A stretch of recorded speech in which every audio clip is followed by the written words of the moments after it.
In today's video, we're taking a look at how we maintain our pool daily, weekly, and initially. Easy and simple.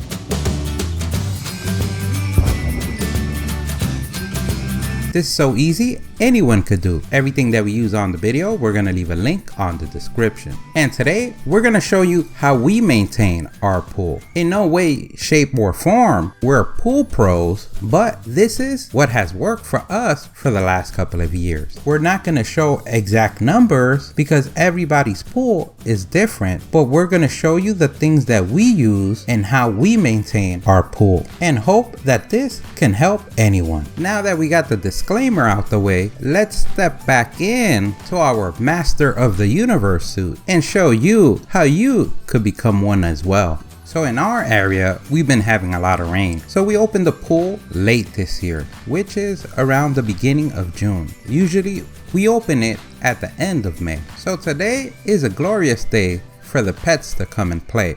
I mean the kids. I mean the children. Can we edit that post-production? So as you can see, we're filling the pool for the first time and trying to get the kids out the pool as well.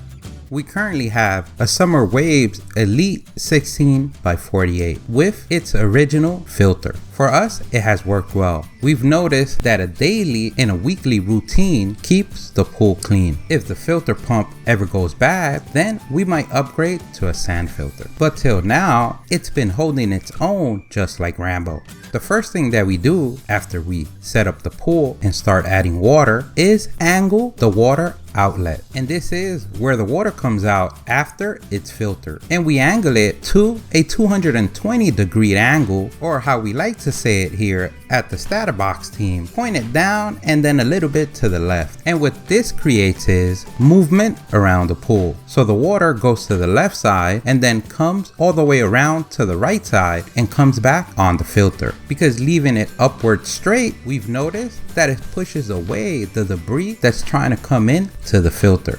And it creates a little vortex that it leaves all the debris on the middle and easier to vacuum when needed, making your life easier and giving you more time to drink that ice cold, bubbly, liquid gold bottle of sparkling ice water. The second thing that we do is place the filter. In our case, we use the Intex A or C filter. We try to clean it every 3 to 4 days or on a weekly basis. We'll show that later on the video. We place our debris cover that also works as a chlorine tablet holder. As you notice, we cut down the chlorine tablet holder part shorter because of 2 reasons. It helps the level of the pool be lower because the flap could go more down, so you don't have to add water all the time to the pool. And when placing your chlorine tablet and the flap catching any debris and not going in the filtered space, it prevents it from clogging and burning up the filter pump.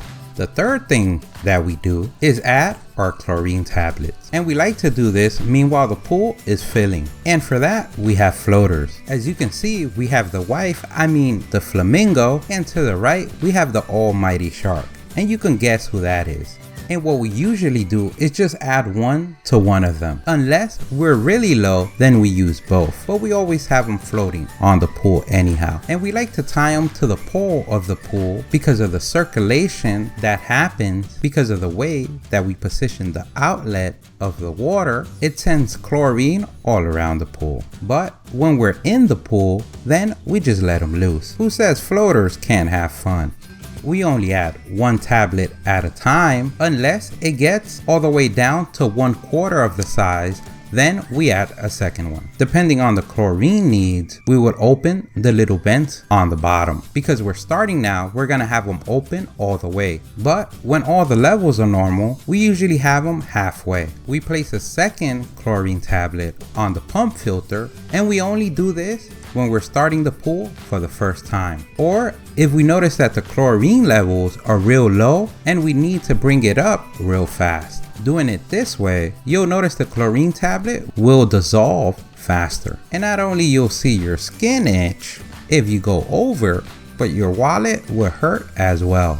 As you can see, our water level is coming up. Once the water gets to the correct level, you could turn on your water filter. Now the next thing that we do is check our water numbers, and we do that using pool testing strips. You can also use a liquid testing kit as well, but usually with the testing strip we get accurate measurements, but sometimes to confirm the pH result we might use the liquid test. Let's go ahead and test out our water. We dip our arm all the way to our elbow, take it out, wait 5 to 15 seconds, and you'll have your result. And right off the bat, from past experience, we know that the pH is low. We don't have cyanuric acid, which is chlorine stabilizer, or our total hardness is down because we haven't added none. The chlorine levels are low because we just started adding. So depending on your result, you would pick from pH up or pH down. And the method that you use to measure the amount that you need will depend on you. Either a measuring cup or a scale will work fine, but having a scale would make it more accurate. There are some additives that we pre-dissolve before placing them in the pool using the same pool water on a bucket, but there are some that you can't pre-dissolve. For that, you can check on the back of the label and it usually tells you if you can. And that makes the additive dissolve better and mix in better with the water, getting to your levels a lot quicker instead of waiting for them to dissolve. And we always like to do the pH first. Always read your label to see how long before you could go inside the pool or add another additive. Meanwhile, we wait for the pH up to dissolve, we're gonna add our algicide clarifier. The first time you have an initial dose, and then from there on after you have a maintenance dose. And all the additives you have to calculate depending on the size of your pool. And you do that by verifying on back of the label of the product that you're adding the amount of gallons your pool has to the desired number you want to go up to. The next product we like to add is chlorine stabilizer and calcium hardness. And they say for above ground pools you don't have to add calcium hardness, and some say that you do. Here at the StatUpBox team, we always listen to Rambo, and if he says he's ready, then you have to be ready. So we add it just in case. And we've noticed that calcium hardness, you only have to add it once and it lasts the 3 to 4 months that we have the pool open.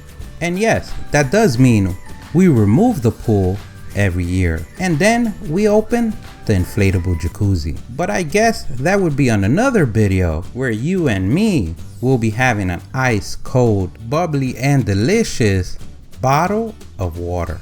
In our case, we don't have any issues with alkalinity, so we don't have to use any product for that. But if in your case you do, then you would have to add that additional. Once the pool is not in use or on the nighttime, and because we have trees around the pool, we like to cover it. As you notice on the beginning of the video, we do have a netting on top to catch the leaves and small branches. It also prevents birds from going inside the pool area. We have 2 covers. The first one is a debris cover that we can place most of the time, and it has holes on it so the gases could in theory escape from the pool but catch the most debris as possible. We have the original cover that only lasted 1 year that is ripped on the rope area, but using clamps it stops any water from coming inside the pool. And a pro tip, when having a pool cover, clamps always come in handy, or anything in life. You can never have too many clamps. If you have a good pool cover, you probably don't need the second one. Or if you don't have trees or plants around your pool area. But you already know us here at the StatUpBox team. If Rambo says you have to be ready, then you MacGyver it. So this is what here at the StatUpBox team, we call it the hardest day in the pool area. And that is the day after it rains. If you have a light rain, then you have light work. If you have heavy rain, then you have hard work. If it's a little bit of rain, you can probably use a bucket and take it out and cancel that membership at the gym, because now you're building real muscle. But if you have a little bit more of water, then you might want to get a water pump. For example, these garden pumps, they're usually used for fountains. you can get one under $20, $30. But if you have a lot of rain, you might be the whole day just removing water. But if you want to get it done in minutes, then the way to go is a sump pump. Now we can move on to our daily maintenance, or every time we get in the pool maintenance. And you can do this inside the pool or from outside the pool. If you're gonna be inside the pool, we fully recommend that you turn off the water filter and disconnect it. The last thing you want on a clear sunny day is to die before you go in the pool. And this maintenance all depends how much trees you have on your backyard, how many leaves or debris you might have to remove from your pool. Some pools have a debris basket that catches a lot of leaves and debris. In our case, we don't have. So we have to use the net. And we like the flat one because it's easier to remove the debris from the net. With the other types of net, you have to put your hand inside the net and remove the debris one by one. This, you could just fling it and it comes out. Then this could be something that you do on a weekly basis or every time you go in the pool, and that is vacuuming your pool. You have two choices. You can use the one that connects to a water hose, and that at the same time helps you fill up the pool if it ever goes low with evaporation, or you can use one that connects to your pool filter, which is a lot easier. A pro tip: adding a hand car washing sponge to the end of your filter helps you catch small debris that the white cloth that comes with the vacuum does not. As you can see, the water hose method pushes water through the vacuum and out the white cloth, catching the debris on it.